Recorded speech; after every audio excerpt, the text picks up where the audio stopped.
FedEx is up huge, up 11% after hours. They just reported they were expected to make 343 per share in profit. They crushed. They made 386. However, they were expected to make 21.95 billion in revenue. They only reported 21.7. The market seems to not care at all. Obviously, they really like the earnings. They were going through what they called the drive, kind of structural, making sure their costs were in line.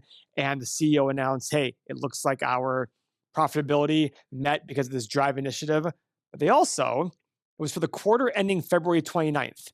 There's also an extra day in there. How much that affect things, I don't know. And it was probably factored in on the $3.43 that were expected. Now, if you know, FedEx has been used less and less by Amazon, just like UPS, all these other companies, because Amazon's doing its own stuff. So FedEx has seen a little bit of a fall in revenue. Let's go check it out right here. I'm going to do a quarterly revenue. I mean, look at this. We're looking at 2023 revenue of 22.17 billion. This is before this quarter was announced. And the same quarter in 2021 was 23.47 billion. That's a difference. That's quite a difference there. It's a drop over a 2-year period of time. Same with the previous quarter, 22 billion flat 2 years before versus 21.68. Now, doesn't mean the world's falling apart. Doesn't mean that FedEx is dead. Just means that they're going to have to adjust and start working on it. Now, they're also driven heavily by the economy. As the economy does better, people buy more stuff, they ship more things. Shipments are a big factor to consider in the economy. Warren Buffett, I remember once hearing, they said, I look at our shipments on our train companies. They own a bunch of train companies.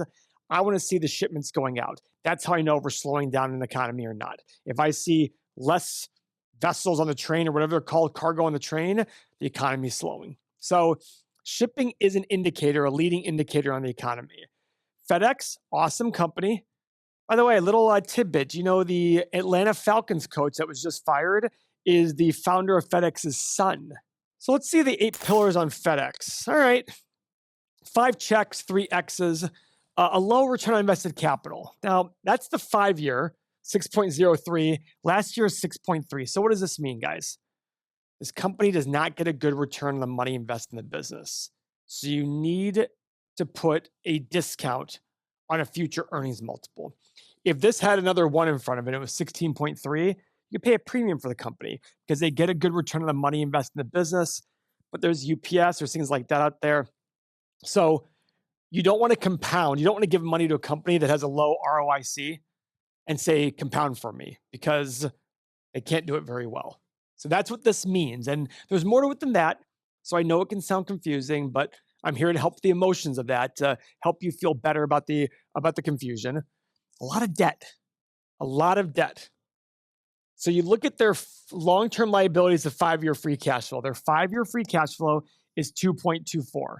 This ratio is 21. That means their long-term liabilities are, what is that, $45 billion or so? It's a lot. And with a lot of debt, as rates start to go up, it's going to eat into that cash flow long run. Now, the good news is, last year's free cash flow was $4.1 billion, significantly higher than their 5-year average. Look at their earnings.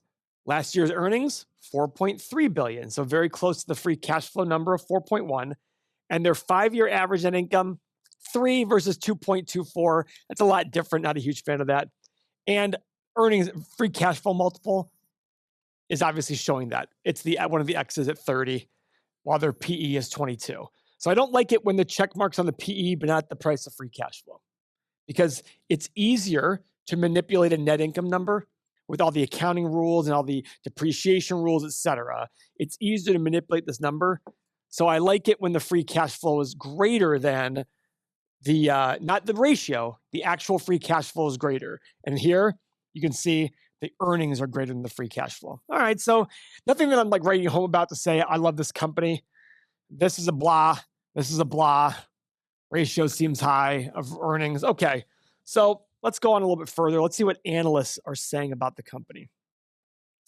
I see a lot of growth here in their earnings per share. Expecting $17.84 this year, growing to $31.19 in 2028. So $17.84 to $31.19, pretty solid double-digit growth per year. Okay, not bad. Revenue growth. So after this year, look here, analysts are expecting a decline this year for year over year being net minus 2.9%, but then starting to grow back again. Low, mid-single digits. It's not, guys, it's already a mature business. You should expect much growth from that. So I'm excited to do the stock analyzer tool because we don't really look at a lot of low return on invested capital businesses, right? And it's hard to understand what the right multiples are to apply to these businesses.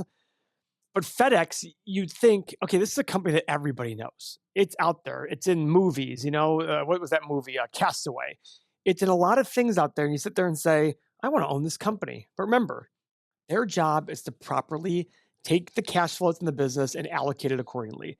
Before we get into that, let's go look at their actual report. So this is their actual earnings results here. Now, you see right here, 2023 versus 2024, a decline in revenue. 21.7 billion this year versus 22.2 in the last quarter. But here's some interesting things. Their operating margins went up. So their adjusted, which is non-GAAP, GAAP is generally accepted accounting principles, was 5.3% in the same quarter last year, 6.2% this year. And they really talked about that a lot. They were really happy about that. All right. Their GAAP earnings more operating margin was 4.7 versus 5.7 this year. So a significant increase in that. Net income higher. I mean, this is good stuff. They probably put part of their drive cost cutting measures. So that's great. They plan an additional $500 million repurchase in the fourth quarter. Now their quarters are different. So make sure you know that it's not fourth quarter of last year being this quarter. But great stuff. Operating income up 19% year over year, up 16% on an adjusted basis. Board of directors authorized a new $5 billion repurchase program.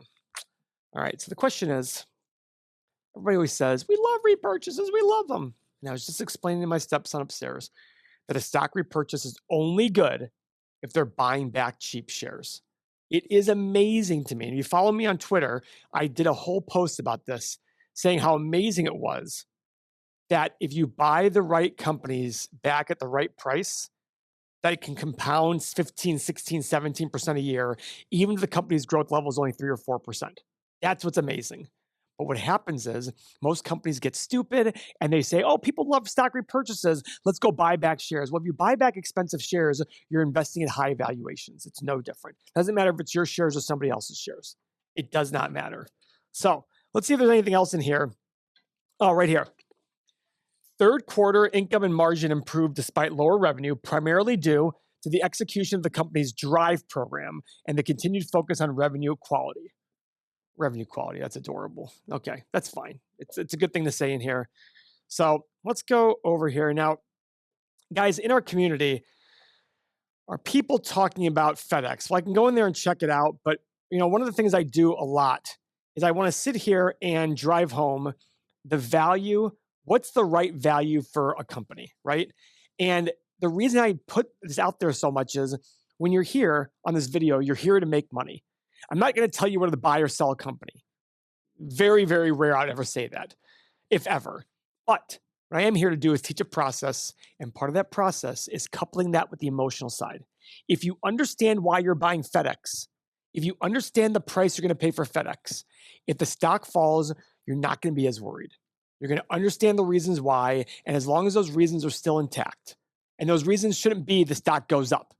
The reasons should be the fundamentals of the business are staying to where you wanted them and getting better.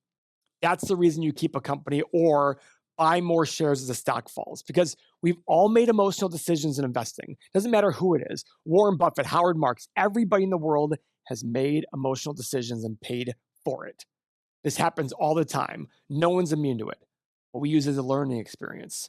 And here on this channel, when we talk about coupling process with emotions, that's why I spent millions of dollars creating this. The purpose was to get people in a community and to use the software to be able to handle their emotions in investing. So the best way to handle those emotions is to be around like-minded people.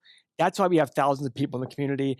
It helps when things are going poorly or you think they're going poorly to have a conversation. But even before you get to that point, have the conversation about FedEx. What are your viewpoints? What are the pluses? What are the minuses? Get the opposite viewpoint of what you think. See what the other arguments are. That's why I created it. You can join the link below.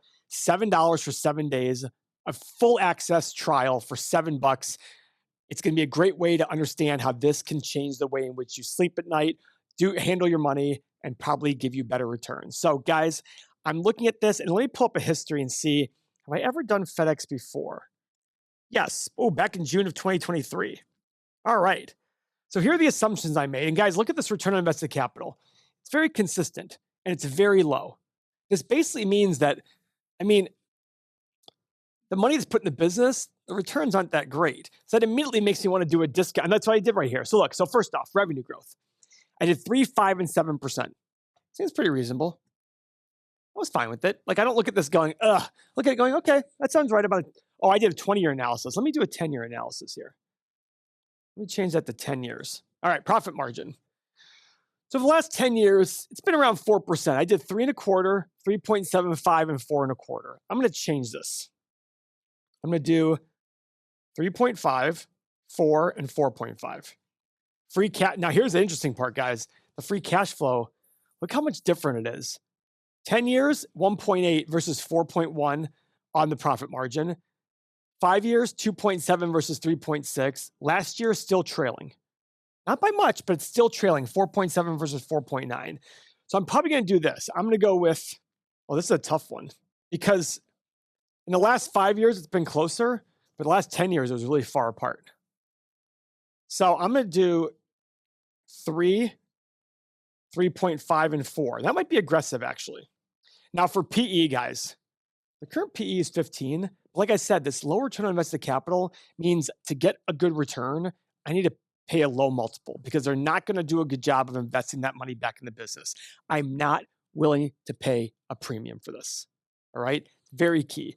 So I did 10, 13, and 16. Now, you might sit there and say, Paul, it's FedEx. Are you serious? I'm like, listen, hey, FedEx, get me a better return on my money.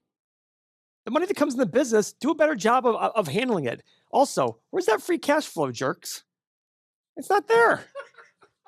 It's not there. So why should I give you a premium? Now, for my desired return, I'm going to put 9% across the board. I'm not going to put any margin of safety. But remember, as Seth Klarman says, we need a margin of safety for 3 reasons. 1, value investing is an imprecise, investing in general, and valuation in general is an imprecise art. Okay? 2, the future is unpredictable. We don't know what the future holds. I have no clue. If I knew what the future held, I'd probably be able to do a lot better investing. And 3, investors are human. We're all human, guys. We're going to make mistakes. So you need that margin of safety. This 9% has no margin of safety in there. That's the market return, essentially. So I'm going to sit there and tell you that whatever numbers pop up here, that's before you take a discount for margin of safety. I hit the analyze button. Guys, don't forget, if you want access to all these tools in the community, click the link below.